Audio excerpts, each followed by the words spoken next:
Okay, so we would like to use the Green-Stokes formula in order to compute a vector line integral. And the description here is a little convoluted, so let's draw a picture in order to show what we're dealing with. So we have part of the cylinder of radius 2, since we're given x squared plus y squared equals 4, but it's only located on the first octant, and it goes from z equals 0 to z equals 3. And it says that the boundary of this over which we want to do the computation is oriented compatibly to the outward orientation of the cylindrical surface. Now, that can be a little ambiguous, but when we say outward, we try to imagine the full cylinder, and then we take the normal vector that points outward, which means that the orientation on the boundaries should look like what I'm drawing right here. Okay, so we're going to use the Green-Stokes formula, and for that we need to compute the curl of the vector field. First of all, let's see what the vector field is, because the vector line integral is given in Leibniz notation. So, and actually this is more of a differential form, but in any case, the underlying vector field can be taken to be y squared x z. And if we want to compute the curl,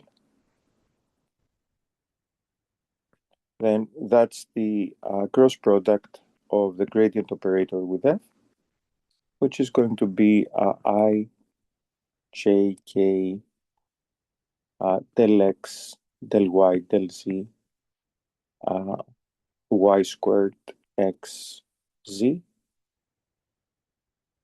And remember that multiplication by these differentiation operators is just, or differentiation symbols for that matter, is just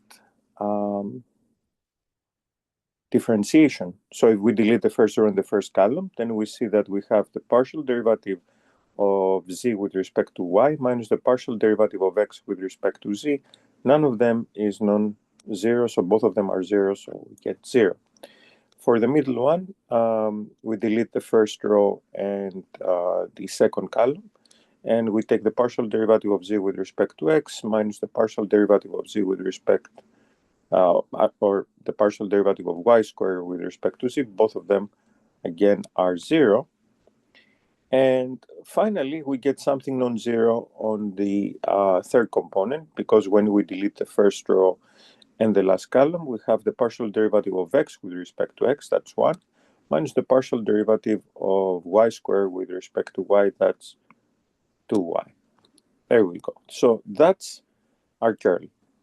Okay, so now we need a parameterization for this cylindrical part, and this is where things get a little interesting. So in order to see such a parameterization, we think of cylindrical coordinates. And what we do is the following. Let me just work it out here. So remember that any point in the 3D space can be described in terms of its Cartesian coordinates, and furthermore, those can be expressed like so in terms of the cylindrical coordinates. So now, if we freeze r is the distance from the z-axis. So if we make that 2, then we fall precisely on this cylindrical surface. And then we can subsequently ask where theta should be, where z should be, so that we obtain exactly that cylindrical patch. So we come up with the following parameterization.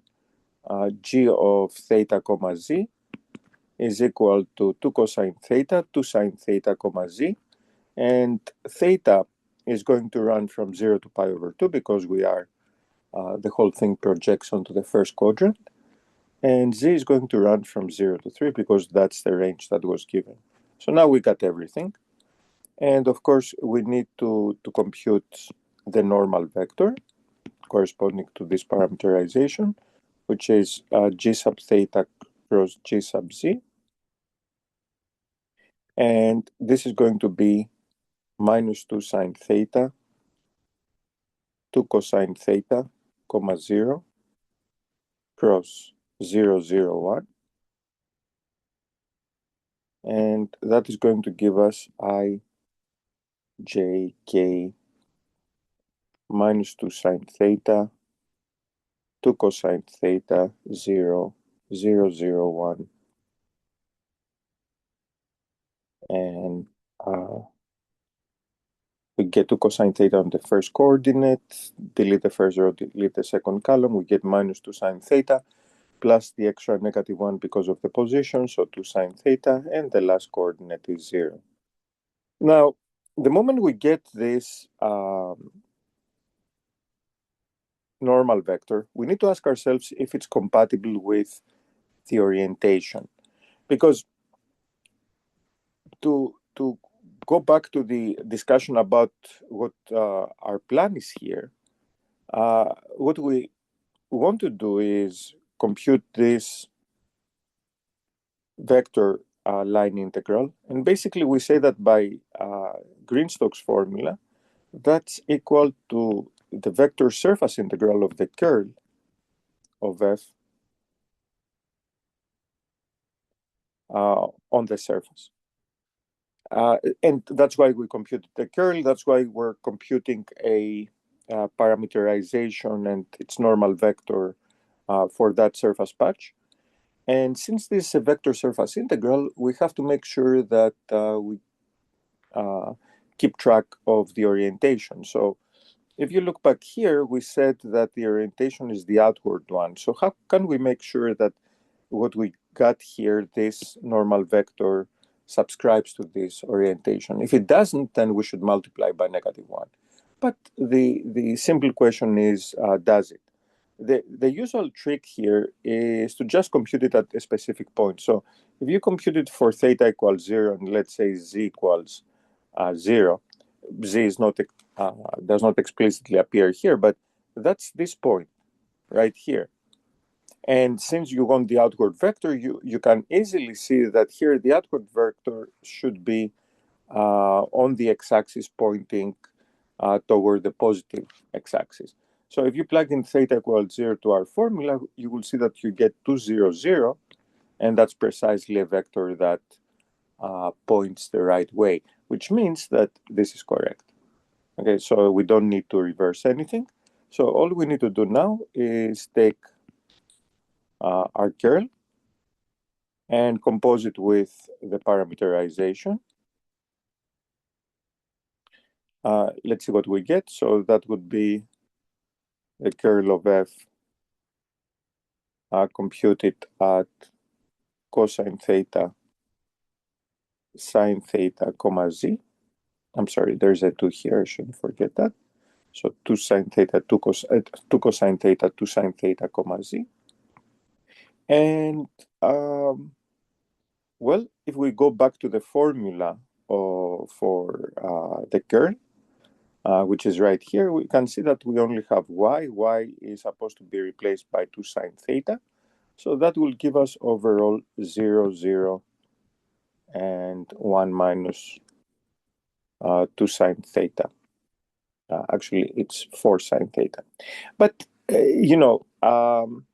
in this particular instance, none of this matters because we realize right away that once this is the curl, and maybe we could have already seen it, the moment you take the dot product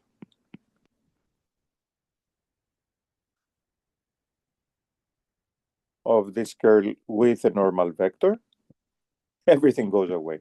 So what you get is 0,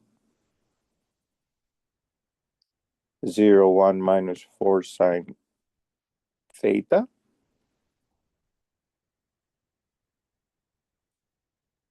And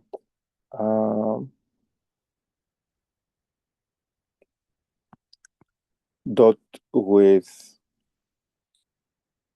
uh, 2 cosine theta, 2 sine theta, comma 0, which is 0. And of course, that means that if you integrate it over the domain of the parameterization, so from 0 to pi over 2, 0 to 3, d theta dz of 0, doesn't matter what, when you integrate 0, you get 0.